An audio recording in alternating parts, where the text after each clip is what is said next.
ವಿಜಯಲಲಿತ ಒಂದು ಗಲಾಟೆ ಶುರು ಮಾಡಿದ್ರು, ನಂಗೆ ಹಾಡೇ ಇಲ್ವಲ್ಲ ಈ ಸಿನಿಮಾದಲ್ಲಿ. ನಮ್ಮ ತಾಯಿ ಎಕ್ಸ್ಪೈರ್ ಆಗಿದ್ದಾರೆ ಈಗ ತಾನೇ.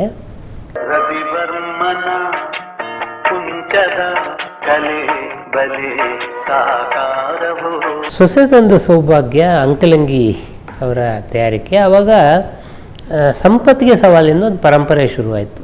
ಉತ್ತರ ಕರ್ನಾಟಕದ ಪ್ರಸಿದ್ಧ ನಾಟಕಗಳನ್ನು ಸಿನಿಮಾ ಮಾಡಬೇಕು ಅಂಥೇಳಿ. ಇದು ಅಂಕಲಗಿ ಸೋದರರು ಸೊಸೆ ತಂದ ಸೌಭಾಗ್ಯ ಆ ಸಿನಿಮಾನ ಮಾಡಿದ್ರು.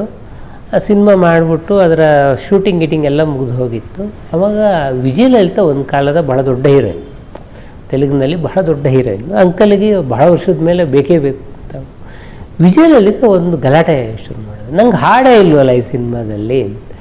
ಜಯಶಂಕರ್ ಇದ್ದರೆ ಮುದುಕಿಯಾಗಿ ಹೇಳೋ ಅವಳಿಗೇನು ಹಾಡಿರುತ್ತೆ ಈ ಸಿನಿಮಾದಲ್ಲಿ, ಅದೆಲ್ಲ ಹೀರೋ ಇಲ್ಲ ನನಗೆ ಬೇಕಾಗಿ ಬರ್ದಿದ್ವಪ್ಪ ಇವೆಲ್ಲ. ಅಂಕಲ್ಗೆ ಅವರಿಗೆ ಏನೋ ಕರೆದಿದ್ದೀವಿ, ಏನೋ ಆಸೆ ಪಡ್ತಾ ಇದ್ದಾರೆ. ರಾಜೇಶ್ಗೆ ಒಂದು ಹಾಡಿಲ್ಲ, ಒಂದು ಹಾಡು ಕ್ರಿಯೇಟ್ ಮಾಡೋಣ, ಯಾರ ಹತ್ರ ಬರ್ಸೋದು, ಇಲ್ಲ ಜಯಗೋಪಾಲ್ ಹತ್ರ ಬರ್ಸೋಣ. ಜಯಶಂಕರ್ ಅದು ಬೇರೆ ಸಿನಿಮಾಕ್ಕೆ ಹೊರಟೋಗಿದ್ರು ಅವಾಗ. ಸರಿ ಜಯಗೋಪಾಲ್ ಹತ್ರ ಬರ್ಸೋಣ. ಜಿ ಕೆ ವೆಂಕಟೇಶ್ ಕಂಪೋಸಿಂಗಿಗೆ ಬಂದು ಕೂತಿದ್ದಾರೆ. ಫುಲ್ಲು ತಲೆ ಕೂದಲೆಲ್ಲ ತೆಕ್ಕೊಂಡು ಪೋಡಿಸ್ಬಿಟ್ಟಿದ್ದಾರೆ. ಜಯಗೋಪಾಲ್ ಕೇಳಿದ್ರೆ ಏನಾಯ್ತಪ್ಪ ಅಂತಿಲ್ಲ, ನಮ್ಮ ಇಬ್ಬರು ಅಣ್ಣಂದ್ರು 15 ದಿವಸದೊಳಗೆ ಹೋಗ್ಬಿಟ್ರು, ತುಂಬ ಮನೇಲಿ ಟ್ರ್ಯಾಜಿಡಿ ಆಗೋಯ್ತು, ಇಲ್ಲಿ ರೊಮ್ಯಾಟಿಕ್ ಸಾಂಗ್ ಕಂಪೋಸ್ ಮಾಡ್ತಾ ಇರೋದು.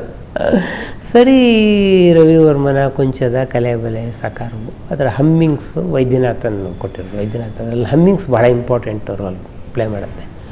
ಹಮ್ಮಿಂಗ್ಸ್ ಎಲ್ಲ ಮಾಡಿಬಿಟ್ಟು ಯಾರ ಹತ್ರ ಹಾಡ್ಸೋಣ, ಪಿ ಬಿ ಶ್ರೀನಿವಾಸ್ ಹತ್ರ ಹಾಡ್ಸೋಣ. ಜಯಗೋಪಾಲೇ ಫೋನ್ ಮಾಡಿದ್ರು ಪಿ ಬಿ ಶ್ರೀನಿವಾಸ್ಗೆ, ಹಾಡಿದೆಯಾ ಒಂದು ಹಾಡ್ತೀಯನಪ್ಪ ಅಂತ. ಯಾವಾಗ ಅಂತಂದರು. ಇಲ್ಲ ನೀನು ಯಾವಾಗ ಬಂದರೂ ಅದು ಏನು ಒಂದು ಸಾಂಗ್ ಅಷ್ಟೇ ಇರೋದು ಅಂದರು. ಒಂದು ಕೆಲಸ ಮಾಡಿ, ನಮ್ಮ ತಾಯಿ ಎಕ್ಸ್ಪೈರ್ ಆಗಿದ್ದಾರೆ ಈಗ ತಾನೇ, ಕ್ರಿಮೇಷನ್ ಎಲ್ಲ ಮುಗಿಯೋದು 4 ಗಂಟೆ ಆಗುತ್ತೆ, 4 ಗಂಟೆಯಿಂದ ಬರ್ತೀನಿ ನಾನು. ಜಯಗೋಪಾಲ್ ಅಂದರು, ಇದು ಈ ಟೈಮಲ್ಲಿ ನಾವು ಹಾಡಿಸ್ಬೇಕಾ, ಬೇಡ ಅದು ಬಿಟ್ಬಿಡಿ, ಅದನ್ನು ಏನೂ ತೊಂದರೆ ಇಲ್ಲ. ಅಲ್ಲ ನಮ್ಮ ತಾಯಿ ನನ್ನ ತಂಗಿ ಮದುವೆ ಮಾಡೋದು ಬಹಳ ವಿಜೃಂಭಣೆಯಿಂದ ಮದುವೆ ಮಾಡಿದೆ ನಾನು. ಅವ್ರಿಗೊಂದೊಂದು ಆಸೆ, ಮಗಳ ಮದುವೆ ಬಹಳ ವಿಜೃಂಭಣೆಯಿಂದ ಆಗಬೇಕು ಅಂತ ಎಲ್ಲ ತಾಯಿಯಂದ್ರಿಗಿರೋ ಆಸೆ. ನಾನು ಕರೆದು ಹೇಳಿದ್ರು, ನೋಡಪ್ಪ ನೀನು ತುಂಬ ನನ್ನ ಮನಸ್ಸು ಸಂತೋಷಪಡಿಸಿದೀಯ, ತಂಗಿ ಮದುವೆ ಅಷ್ಟು ಅದ್ಧೂರಿಯಾಗಿ ಮಾಡಿದೀಯ, ನಾನು ಹೋದಾಗ ನೀನು ಏನೂ ಕರ್ಮಾಂತರ ಮಾಡಿಬಿಡು, ನನಗೇನು ಬೇಜಾರಿಲ್ಲ, ಒಂದು ಹಾಡು ನನ್ನ ನೆನಪಲ್ಲಿ, ಆ ಹಾಡು 108 ಕಾಲ ಉಳ್ಕೊಂಡು ಅಷ್ಟು ವರ್ಷ ನಾನು ಬದುಕಿರ್ತೀನಿ ಅಂತ ಹೇಳಿ ನನಗೊಂದು ಅವಕಾಶ ಸಿಕ್ಕಿದೆ ತಾಯಿ ನೆನಪಲ್ಲಿ ಹಾಡು ಹೇಳೋದಕ್ಕೆ. ನಾನು ಕ್ರಿಮೇಷನ್ ಮುಗಿಸಿ ಕರೆಕ್ಟಾಗಿ ಬರ್ತೀನಿ, ನಾನು ಸ್ನಾನ ಏನೋ ಮುಗಿಸ್ಕೊಂಡು ಬಂದು ಹಾಡ್ತೀನಿ.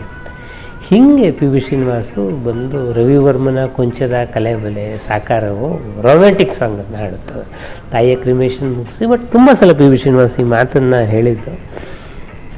ಅಮ್ಮ ಏನು ಆಸೆ ಪಟ್ಟಿದ್ರು ಅದು ಆಯಿತು, 108 ಕಾಲ ನಿಂತ್ಕೊಳ್ತದೆ. ಅವ ಆ ಹಾಡು ಕೇಳಿದಾಗೆಲ್ಲ ಅಮ್ಮನ ನೆನಪಾಗತ್ತೆ ಅಂಥೇಳಿ ನಾವು ಜಯಗೋಪಾಲ್ನ ಇದರಲ್ಲಿ ಕರೆದಾಗ ಈ ಘಟನೆ ಹೇಳಿಬಿಟ್ಟು ಪಿ ಬಿ ಶ್ರೀನಿವಾಸು ಆ ಹಾಡಲ್ಲಿ ಚಿರಯೌವನ ನಿನ್ನಲೆ ಅಂತ ಒಂದು ಸಾಂಗ್ ಬರುತ್ತೆ, ಆ ಹಾಡನ್ನು ಇಟ್ಕೊಂಡು ಚಿರಯೌವನ ನನ್ನಲೆ ಅಂತ ಹಾಡಿದ್ರು ಅವರು.